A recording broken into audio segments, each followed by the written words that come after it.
Bienvenidos todas y todos a un nuevo episodio de Entrevistando en Budolei. En esta ocasión tenemos como invitado especial a Shihan Jorge Rojo, séptimo dan de Aikido y director técnico de la Federación Deportiva Nacional Chilena de Aikido Aikikai. Shihan Jorge Rojo, ¿cómo está? ¿Cómo va su cuarentena? Cuéntenos un poco.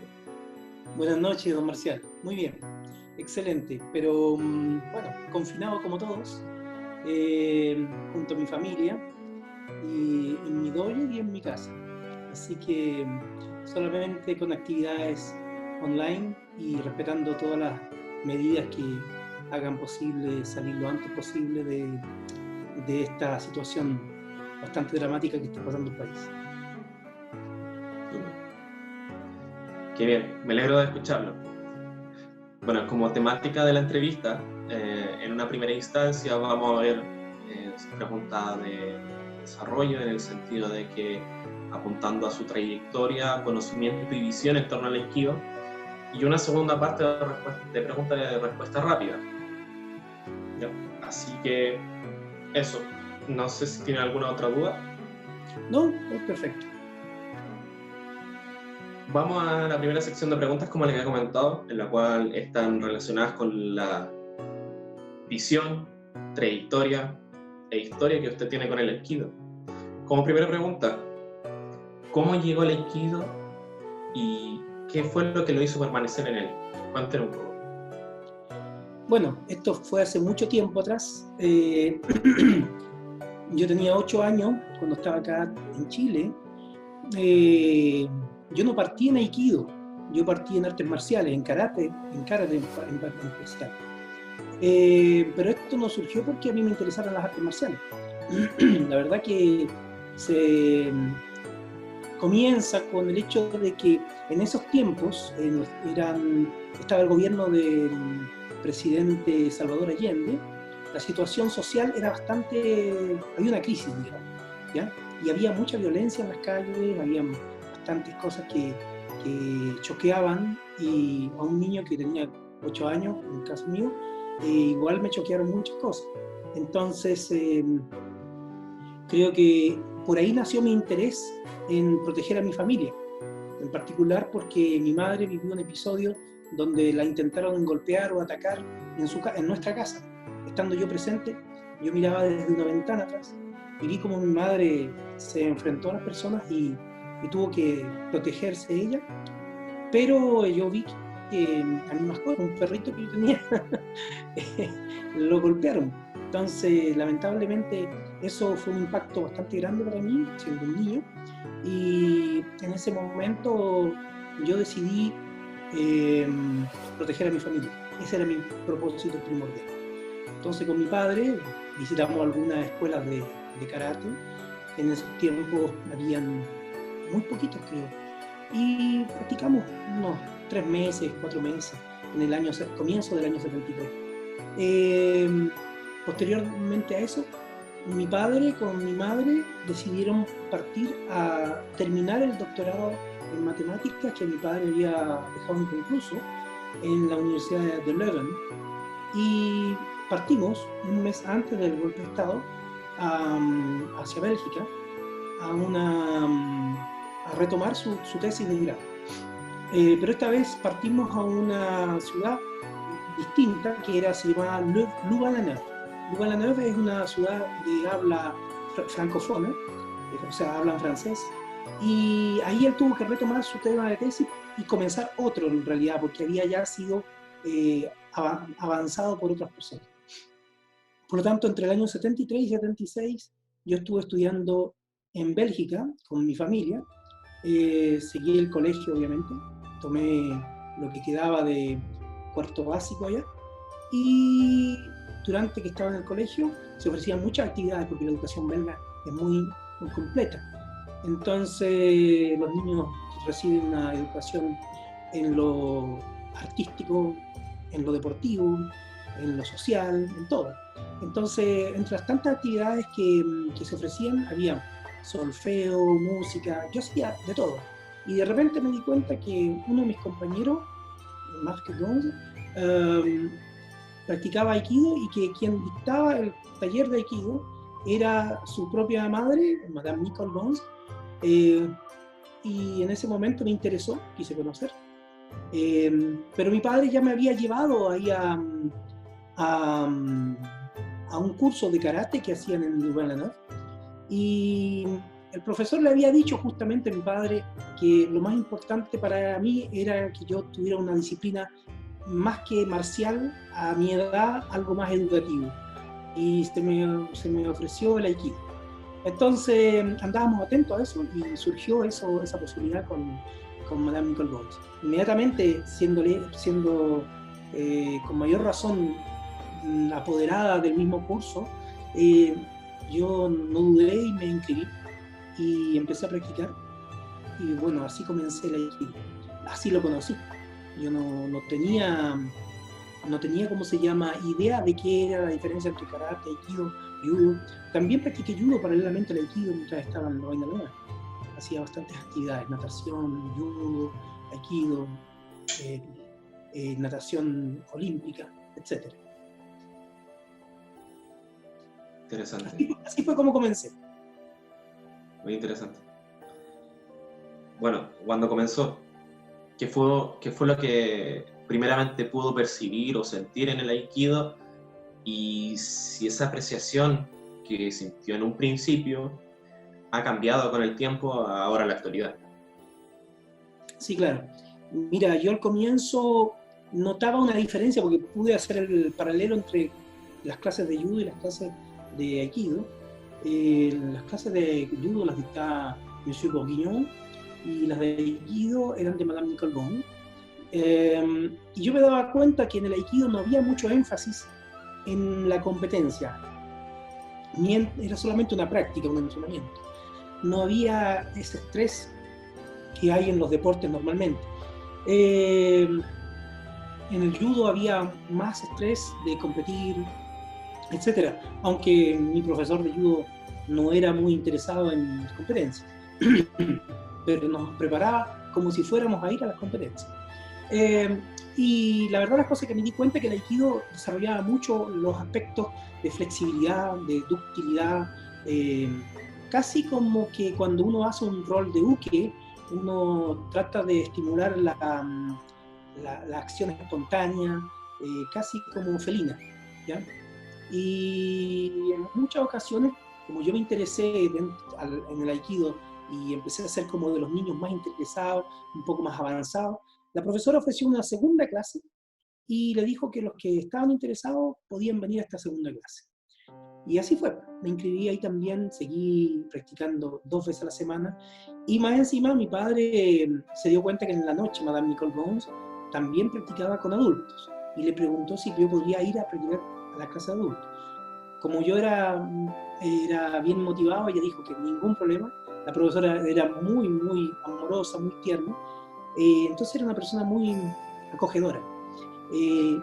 Se empatizó mucho con la necesidad de mi padre sobre el hecho de que me quería dar la mayor cantidad de elementos para mi vida futura, en el manejo emocional, técnico, corporal, afectivo. Entonces ella se daba cuenta que mi padre, siendo un casi doctor ya de matemática, era una persona que muy reflexiva, que sabía cómo guiar el camino de su hijo. Entonces hizo muy buena sintonía con ella. Y mi madre también apoyándonos siempre en todas las indumentarias que fueran necesarias para el aikido, etc.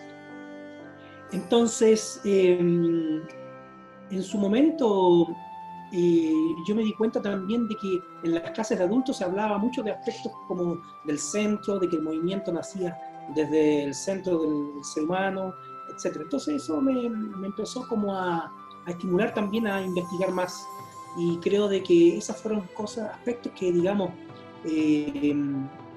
han ido evolucionando con el tiempo. He ido estudiando con distintos maestros a través de todo el mundo. Y por un lado, esos dos elementos trataban de ser como pedestales, ¿ya? Tanto el trabajo del centro y también el trabajo de la flexibilidad. Los aspectos artísticos del Aikido, la belleza artística del Aikido me gustó mucho, siempre. Fue algo que realmente me apasionó. Y el estado también de calma dentro de esa movilidad, el estado ¿cómo se puede decir?, de calma mental que se necesita para esa movilidad. Entonces, realmente era algo que yo no sabía explicarlo porque era un niño. Tenía entre 9 y 12 años, entonces realmente no tenía la posibilidad de intelectualizarlo o reflexionarlo demasiado. Más que nada lo sentía porque me agradaban los movimientos, me agradaba cuando me tomaban de buque, me sentía que yo podía caer, pararme y no sentir daño, sentía que podía ser flexible, que podía adaptarme. Entonces todos estos elementos fueron paulatinamente tomando un mayor sentido. Y mi padre siempre un poco desde atrás, como piloteando mi aprendizaje, él me decía, ya, ahora tú pasaste tu sexto Q, tú debes prepararte para tu quinto. Él era como bien metódico. Y yo, como yo sabía, como era el que recibía la instrucción de la Sensei Gons, yo le decía, calma, calma. Primero tengo que madurar esto y después pasar al examen. Sí, pero ya según el currículum tú ya debieras. Sí, voy a prepararme como si pudiera, pero vamos a ir con calma. Y cuando la profesora decía, vamos, yo daba el paso. ¿Ya? Entonces, pero a mí siempre me preocupó el representar bien el grado que yo quería, cual quería acceder. Siempre fue una de las cosas que a mí más me preocupó, no aparentar grados que yo no merecía. Sí, creo que eso es una de las cosas que me caracterizó mucho. Bueno, y de las apreciaciones que usted pudo sentir, por ejemplo, el centro, conectándolo con la segunda parte de la segunda pregunta, si ha cambiado esa apreciación. ¿Usted siente que, por ejemplo, con el ejemplo del centro, se sigue manteniendo esa apreciación que tuvo cuando más joven? Sí, de una perspectiva obviamente adulta, ya más madura, pasé por todas las edades. Uno pasa una edad donde uno se va probando, también llega a adquirir una musculatura ya de adulto, llega a ser bastante atlético, a veces peligrosamente atlético.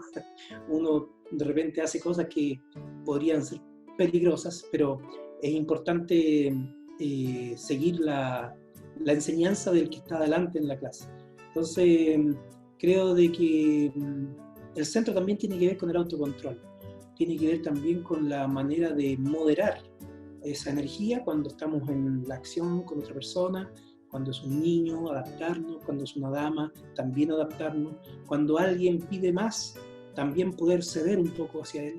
Entonces, es una sensibilidad que hay que llegar a desarrollar y efectivamente no entrar en ¿cómo se dice?, en el desarrollo de la agresividad. Al contrario, es como entrenar para poder movilizar nuestras energías, eso principalmente. Obviamente que eso tiene distintos bemoles a lo largo de mi derrotero. Pasé por distintas escuelas, donde hay visiones distintas, donde hay visiones más espirituales, donde hay visiones más físicas, donde hay visiones más tradicionalistas. Hay distintas. He estudiado con distintos profesores, entonces he tenido una gama de enseñanza que me ha permitido escoger lo que más me agrada. Bueno, pasando a la tercera pregunta, Sensei Jorge Rojo, el Aikido se divide, o la podemos desglosar en tres partes: el Ai, lo que es la armonía, el Ki, la energía, y el Go, el camino. Usted, Sensei Jorge Rojo, ¿cuál de estos elementos, partiendo del desglose, podemos decir que es el elemento central del Aikido? ¿El Ai, la armonía, el Ki, la energía, o el Do, el camino? ¿Cuál es para usted? Sí, para mí, porque en realidad para cada persona puede ser diferente. Yo creo de que para mí, en algún momento dado, el Ki sí puede haber sido interesante, estudié mucho del Ki, pero me he dado cuenta con el tiempo de que, tal como dicen algunos profesores, que aquellos que tienen ki o que tienen la manera de encauzar el ki, realmente no lo sienten, porque todo funciona naturalmente dentro de ellos. Entonces, es como que no hay que preocuparse por eso. Entonces, en cierta forma, yo no me preocupo mucho de ese tema y dejo que vaya fluyendo. Lo otro es que a veces el ki, lo que a mí me interesó mucho fue como que el ki se relaciona con el kokyu, con la respiración, ¿ya? Con el pulso. Y cuando uno habla del pulso respiratorio, también habla también de la sensibilidad con la cual uno puede discernir el matiz con el cual debe armonizar. Entonces, cuando uno dice iki, dice respiración fisiológica. Y cuando dice kokyu, dice como cuando uno está en verdadera sintonía con el ambiente, o con el ataque, o con lo que lo rodea. Entonces, en cierta manera, kokyu es más interesante desde la perspectiva de las artes marciales, o incluso la perspectiva de las artes, de las bellas artes. Por ejemplo, decimos que esta flor que está plasmada en este cuadro tiene kokyu. Entonces te envía algo, te manda algo, un sentimiento del que la pintó, ¿me entiendes? Entonces, de alguna manera, eso me hace más sentido. Pero la búsqueda del ki, la verdad, las cosas es que todos tenemos nuestra vitalidad natural y ella dejarla fluir es lo importante. Como que buscar más ki, ¿para qué? Porque en realidad hay gente que a lo mejor busca el ki por ser poderoso, pero ¿para qué? Si lo importante en la vida es ser feliz. Entonces, no sé, yo creo de que el ki no es mi elemento central, pero sí me mantiene vivo. Si fluye bien, mantiene vivo a todas las personas, a todos los seres. El todo, yo creo que cuando hablamos de camino, hablamos de proceso, hablamos de las personas que tienen un derrotero, y todos partimos distintos, partimos a comenzamos diferentemente. Yo partí cuando niño, entonces lo que yo puedo percibir como niño no es lo mismo que puede percibir un científico que parte a los 30, 40 años, entonces parte de un piso diferente. Entonces, el todo es muy relativo a cada persona también. Lo importante, creo yo, que eso también pasó, creo, también con los sensei. Distintas personas se acercaron, pero no todos eran por ejemplo, Almirante Takeshita, que está en la historia del Aikido. Otros eran estudiantes nomás, otros eran personas muy, muy doctas. Entonces, creo de que todos parten de un piso diferente e incluso perciben entonces el mensaje del fundador o perciben el mensaje del profesor que tenga delante de manera diferente y con el conocimiento y la experiencia de vida que tiene en ese momento. Entonces, por lo tanto, el derrotero es diferente y es personal, ¿ya? Yo diría que donde yo me centro es más bien en el concepto de armonía, porque eso tiene que ver con la diversidad y tiene que ver con la manera de relacionarnos entre nosotros, en la manera de tratar de hacer de esta sociedad mucho más cooperativa, mucho más una sociedad que tenga cooperación, que tenga sensibilidad por el otro. No sé, yo pienso de que eso es lo más importante. Entonces, saber relacionarnos entre nosotros es diametralmente decidor en un momento dado. Depende cómo yo me presento, depende cómo yo entro a la casa, cómo se van a desarrollar las cosas. En esta misma entrevista, por ejemplo, depende cómo se hace un preámbulo. Usted sabe que en Japón existe lo que se llama la ceremonia del té. Y la ceremonia del té, el té en realidad no es tan importante. O sea, sí y no. Sí, en el sentido de que aquel que lo sirve debe servirlo, ojalá, otorgándolo con la mayor afinidad a la persona que lo recibe. Es decir, si la persona viene súper exhausta y, a ver, si viene decantado, entonces le sirven un té más o menos concentrado y un poquito más caliente. Pero si la persona viene más hiperventilada, se le da un té un poquito más tibio y menos concentrado. Entonces se supone que para entrar en sintonía. Entonces, se dice que la cultura japonesa es la cultura del vacío, que ese vacío se trata de llenar con la relación de las personas, ¿ya? Y, y de alguna manera eso es importante. ¿Cómo nos acercamos? ¿Ya? ¿Cómo nos relacionamos? ¿Cómo llenamos el espacio en la relación con el otro? ¿Ya? Por eso creo de que el AI es definitivamente para mí el elemento que debo seguir desarrollando, buscando cómo se vincula uno con sus alumnos, cómo los puede ayudar, cómo se empatiza con ellos. Y creo que eso es fundamental, llenar el espacio en la relación humana, y esa relación que llegue a ser armoniosa, ¿ya? Armoniosa y fructífera, nutritiva para ambas partes. Aprendemos también de nuestros alumnos, aprendemos de nuestros hijos a ser padres. Dentro de los elementos mencionados, el ai, el ki y el do, ¿cuál estaría más presente en su vida cotidiana, tanto dentro del tatami como fuera, y cuál estaría menos presente? Yo creo que están todos presentes, pero como le digo, AI sería el que por lo menos intelectualmente a mí me preocupa, pero están todos presentes porque yo no podría hacer nada si no tengo vitalidad y no tengo ki fluyendo, ¿entiendes?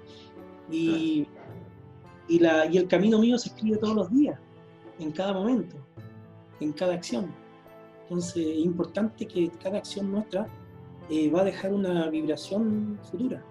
Entonces hay que entenderlo así. El camino se está dibujando todos los días, a cada instante. Pero me quedo con ahí. Por supuesto. Como siguiente pregunta, ¿qué significa ser sensei para usted? ¿Qué cualidades y requisitos básicos debería tener un sensei? Cuéntenos un poco, por favor. Bueno, yo creo de que primero hay que ir a qué significa sensei. Sensei, todos saben que significa nacido primero, nacer primero en el arte, ¿ya? Sin embargo, yo creo que lo primero que uno debiera hacer para poder ser sensei es estudiar la materia a la cual quiere transmitir. O sea, lo primero es practicarlo durante un tiempo prudente. Ahora, cuando uno dice tiempo prudente, obviamente que eso depende, porque yo estudié 3 años al comienzo, 73 al 76, con Madame Nicole Gonz, y la verdad las cosas que eso es prudente, pero después mi familia tuvo que volver a Chile, y en Chile no había Aikido. Entonces, tiempo prudente para mí fue 3 años. Y después de eso, a los 12 años tuve que empezar a enseñar acá. Menos mal que Madame Nicole Gonz me había puesto frente a los otros niños a dictar la clase y la preparación, me habían preparado para poder llegar a un país donde no había Aikido. Entonces cuando yo llegué acá yo ya venía como seteado, o sea, sabía hacer ¿cómo se dice? La preparación completa del maestro Nobuyoshi Tamura, me sabía el método nacional completo prácticamente, tenía mucho conocimiento y podía emular, repetir y transmitir a mi nivel de niño lo que yo sabía a otros niños e incluso a algunos adultos de muy buena voluntad que querían aprender con un niño. Entonces, imagínense que un niño de 12 años le enseña Aikido a adultos de 50, 60 años. Entonces, es como bastante simpático, por decirlo así. Entonces, había gente que había escuchado hablar del Aikido y que un niño se lo enseñara le pareció simpático, caso de Abraham Freifeld, un gran amigo. Y por otro lado, eso significa de que uno no siempre está tan no está, o sea, uno nunca va a estar totalmente preparado para ser profesor con todas las licencias, con todos los diplomas que a lo mejor en un país desarrollado donde ya existe un profesorado de Estado tenga uno que tener. Entonces a lo mejor probablemente las contingencias del momento lo llevan a enseñar y transmitir lo que uno conoce antes, ¿ya? Y que yo recuerde, una de las cosas que más me preocupó es que, bueno, nos preocupaba a mí y a mi familia, porque, a ver, yo no sería así como soy ahora si no hubiera sido preparado por mi familia. O sea, mi padre estaba completamente seguro de que yo tenía que tanto estudiar ciencias, porque él era un doctor en matemáticas, entonces él quería que yo fuera también un científico. y tenía que estudiar, pero también a la vez tenía una formación dentro de lo que yo había elegido, que era el Aikido, que era la pasión que era de toda la familia. Entonces, de alguna manera, él se preocupó, y se preocupó toda la familia, de que yo todos los años fuera a donde mis maestros a reciclarme, a capacitarme, a seguir en contacto con los maestros. Seguí en contacto con Madame Nicole Bon, Jean-Marie Castillon, Claude Pellerin, Jean Paul-Avis, muchos profesores franceses, y me presentaron al maestro Tamura. Terminé siendo alumno casi de la casa del maestro Tamura. O sea, yo vivía con su familia, con sus hijos, era como un hijo más allá en la casa del maestro Tamura. Y el maestro Tamura era obviamente en esos tiempos el encargado de toda Europa del Aikido, entonces era alguien que a mí me marcó bastante también. Entonces yo diría de que me di cuenta que mi familia estaba muy preocupada de que yo siguiera aprendiendo, y yo no podía despilfarrar toda la inversión que ellos hacían porque yo me formara. Entonces yo no tenía vacaciones de verano, yo generalmente iba a entrenar 4 o 5 horas diarias, me llevaban a distintas partes, me llevaban a toda la Costa Azul, entrenamientos diarios, entrenamientos, seminarios, fin de semana. Llegaba después de 2 o 3 meses de entrenamiento muy delgado, flaco, comía como sabañón, pero llegaba flaco igual, porque era la cantidad de ejercicio que hacía, era increíble. No tenía vacaciones de verano. Llegaba acá y seguía entrenando con mis amigos, mis primos, toda la gente que estaba alrededor del Aikido. Y entonces siento que una de las cosas más importantes dentro de la disciplina es ser alumno y profesor permanentemente. O sea, tú no puedes solamente llegar a un estado en el cual tú dices, digamos que una posición de confort, ahora yo enseño, ahora yo no aprendo más. No, siempre tienes que entrar a salir de esa posición de confort, y tienes que tratar de aprender lo que todavía no conoces. Si el Aikido es muy rico, hay muchas verdades, la verdad está en muchas partes, ¿ya? Entonces, por eso yo seguí siendo profesor y alumno, y hasta el día de hoy sigo con ese criterio. Creo que uno de los requisitos es ser alumno y profesor permanentemente. Lo otro es ser empático y ponerse en el lugar de los alumnos. Si yo estoy aprendiendo acerca del Aikido, acerca de las pedagogías, acerca de la manera de transmitirlo, pues yo tomé muchas veces los cursos de formación docente, la escuela de cuadros que se llama allá en Francia, porque ya está todo estatalizado. Entonces, si uno aprende eso, entonces ¿por qué no tratar de hacerlo igual acá en Chile? Entonces, aplicar las mejores pedagogías para que los alumnos traten de llegar al nivel más alto, de mejor manera más fácil. Si ya hay cosas que están probadas en otros países desarrollados, en nuestro país es cosa de poder retransmitir y seguir. Entonces yo siempre estuve en contacto con la escuela francesa de Aikido, tanto del maestro Tamura como actualmente con el sensei Christian Tissier, que es mi mentor. Y bueno, y finalmente creo yo que eso debería desembocar en que uno siempre debe percibirse como un modelo a seguir. O sea, si yo soy así en mi vida, y entonces los alumnos van a tratar de ser parecidos. Entonces uno tiene que proyectar un buen modelo a copiar. Si no es el modelo que uno proyecta para copiar, va a ser no tener defectos. Entonces, no digo que no los tengamos, pero por lo menos transmitamos lo positivo. ¿Entiendes? Yo creo que esos son mis criterios para un profesor de Aikido que quiera seguir siendo Aikidoka por muchos años. Interesante. Justamente relacionando con la pregunta anterior, ¿sensei favorito o algún sensei referente o referente en general? Bueno, siempre como referentes permanentes, obviamente ha estado todo el linaje de la familia Ueshiba. Sin embargo, mi profesor mi profesor directo es Sensei Christian Tissier. Desde el año 2002 estoy en contacto con él, la primera vez que vino a Chile, pero lo conocí en 1996 cuando fui a Katsura, al congreso de la Federación Internacional de Aikido, en 1996. Cada 4 años también he ido permanentemente también a distintas actividades, pero me lo he encontrado siempre, y en el año 96 me saqué una foto, ¿no? En el año 2002 ya tomé contactos con él, 2001 realmente, y en el 2002 él llegó acá y lo invité a hacer un seminario acá a Chile, y desde entonces creo que encontré un profesor realmente notable porque es un profesor que es muy humano, muy cercano, con el cual tengo una amistad muy agradable. Creo de que él te inspira a crecer porque te dice de alguna manera que él necesita que la gente que está con él sean personas que sean maduras, ¿me entiendes? Entonces no puedes andar con niñerías, con mañoserías. Entonces es importante eso. Y bueno, fue él obviamente quien me presentó a Japón para mi 7º Dan.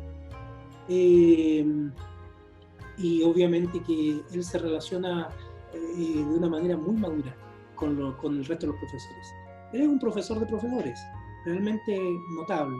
Es uno de los pocos occidentales que tiene tanto, que es un referente para la mayoría del mundo laico. Y hoy en día es considerado como, a veces en algunos eventos, como embajador para representar el Aikido, y lo dictamina la misma Federación Internacional o el mismo Hombudoyo. Entonces, creo que soy muy afortunado por tenerlo a él como profesor y como amigo.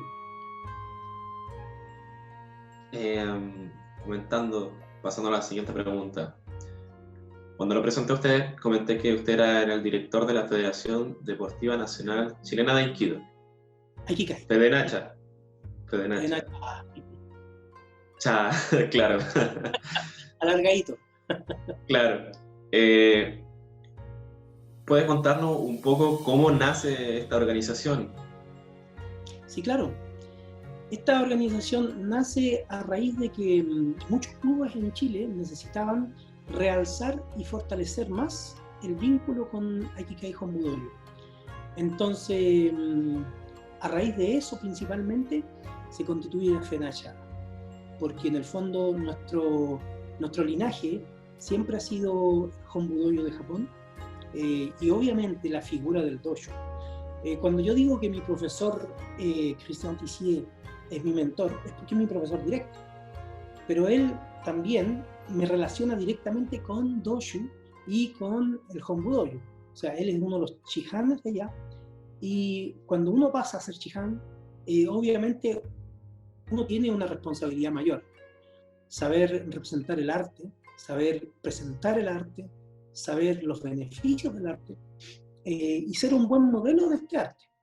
Entonces, ¿quién determina, por ejemplo, quiénes son los shihanes en el mundo? Solamente Aikikai Foundation, la Hombudoyo de Tokio. Entonces, obviamente, siempre nuestro líder, digamos, es Doshu, en estos momentos Moriteru Ueshiba. Y en esos momentos era necesario que se constituyera una organización federativa para ponerse siempre bajo la guía del Hombudoyo. Por esa razón se constituyó FENACHA, para realzar ese vínculo con el Aikikai de Tokio y con el Dojo.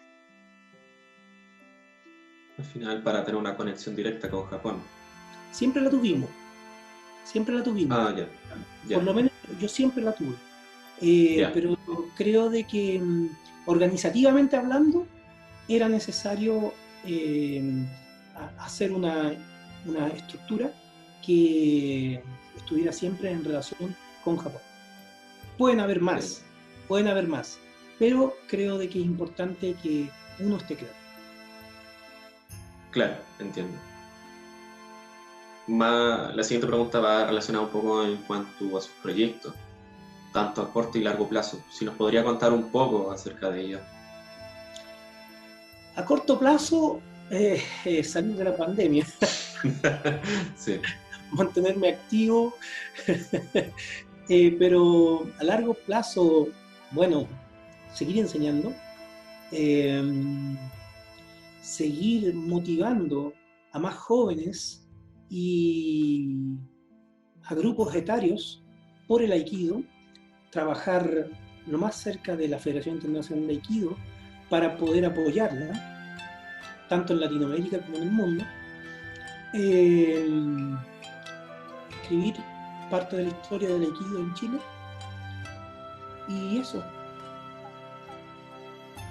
principalmente eso, y el resto, el camino que sea sorpresa. Pero nunca sabe. Sí, así es. Si hay vida, hay posibilidad. Claro. Finalmente, para concluir la primera sección de la entrevista, ¿qué legado o huella le gustaría dejar en el Aikido y cómo le gustaría que lo recordaran? Bueno, yo creo que yo he dejado distintas huellas porque he pasado por muchas edades. Como yo 47 años entrenando, entonces cuando era niño dejé la imagen de un niño enseñando, entonces era un joven.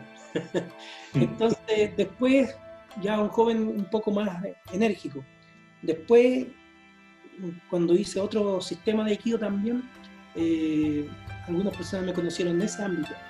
Y bueno, creo de que no puedo dejar la misma huella siempre. Ya no es posible. Entonces, que sean diferentes huellas. Ahora, uno no es monedita de oro para gustarle a todos, ¿ya? Pero bueno, a lo mejor hay gente que me conoció antiguamente y ahora si me vieran, a lo mejor tal vez no me reconocerían igual. Y también porque todos cambiamos y todos maduramos. Creo que es lo normal. Todos aprendemos de los errores y de las equivocaciones. Creo que es importante reconocer eso. Y también es importante tratar de probar nuevos caminos. Eso. Bueno, Sensei Jorge Rojo, muchas gracias por compartir su experiencia e ideas. Son muy enriquecedoras para nosotros como equipo y sin duda para la gente que nos estará viendo en este momento. Excelente. Qué bueno que les permita eso. Como le había mencionado en un principio, tanto para usted para la audiencia, vamos a pasar a la siguiente sección, que son de preguntas cortas. La sección de preguntas cortas está dividida en dos partes. La primera parte son de dos opciones, como negro y blanco, prefiero negro, y la segunda parte son de conceptos. Por ejemplo, a Boquén y me dice, no sé, filo, o humildad, perseverancia, lo que sea. Entonces, vamos a la primera parte. ¿Tiene alguna duda? No, perfecto. Súper, pasemos. Entonces, como primera pregunta de la sección, de dos opciones: Chomenuchi o Yokomenuchi. Shomenuchi. ¿Dulce o salado? Salado. ¿Ser público o ser examinador? Examinador. ¿Perro o gato? Gato. ¿Realizar clases en la mañana o en la noche? En la noche. ¿Metro o micro? Metro. ¿Nikkyo o Sankyo? Nikkyo. ¿Un té o un café? Té. Té. ¿Seminario o encuentro? Seminario. ¿Tanto o boquén? Boquén. ¿Mao Kemi o Uchiro Kemi? Ushiro Kemi. ¿Sushi o comida china? De todas maneras, sushi. ¿Vino o cerveza? Cerveza. ¿Yonkyo o Gokyo? Yonkyo. ¿Bélgica, Panamá o Chile? Entre las tres. Me quedo con Bélgica. ¿Realizar clases en el Club Kikai Tandem o en el Club Aikikai Santiago? En el Kikai Santiago. ¿Cinto blanco o cinto negro? Blanco. Y finalmente, una pregunta muy compleja, ¿pizza o empanada? Pizza y más variedad. Sí. A menos que sea una empanada de camarón. Ah, ya. Ahí sí. Queso camarón. Bueno, ahora vamos a pasar a la definición de los conceptos. Para finalizar nuestra entrevista, Sensei Jorge Rojo le dirá un concepto, como le había mencionado, y usted lo tendrá que definir en una sola palabra. Entonces, vamos a partir con la primera, que es Fedenacha, con 2 al final. Aikikai. Doyo. Trascendencia. Tatami. Amigos. Hakama. Dignidad. Aikikai. Doshu. Dojo. El Ki.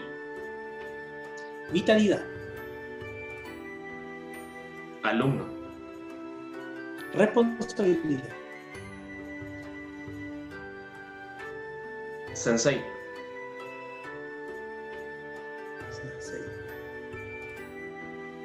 Sensei. Modelo. Modelo. Senpai. Kohai. Ahora viene el Kohai, que... Senpai. Escuela. Esfuerzo. Encuentro. Disfrutar. Examen. Oportunidad. Shihan. Modelo. Y finalmente, seminario. Estudiar. Bien. Shihan Jorge Rojo, le agradecemos enormemente su disposición y su tiempo con nosotros en esta sesión de entrevistas. ¿Le gustaría, antes de terminar, decir unas palabras? Bueno, agradecerle a ustedes, a Mundo Life, a todos ustedes, el lindo equipo que son, la oportunidad de conocernos y bueno, dar el mensaje de que me encantaría tener la oportunidad de practicar con muchas más personas adentro del tatami, porque ahí uno las conoce como son. Sí, es verdad. Muchísimas gracias. Ojalá podamos realizar actividades prontamente con usted, aprovechando su experiencia y trayectoria en las artes marciales. Un abrazo para usted y su familia, que se encuentren bien durante esta cuarentena que nos está afectando a todos de esta manera. Igualmente para usted y para todo su equipo. Que estén bien, que se cuiden y nos vemos en otra oportunidad. Gracias. Muchas gracias. A nuestro público les recordamos que pueden ingresar a nuestra página budo.live o seguirnos en nuestras redes sociales, Facebook, Instagram o YouTube. Nos vemos en una próxima ocasión. Un abrazo y hasta pronto.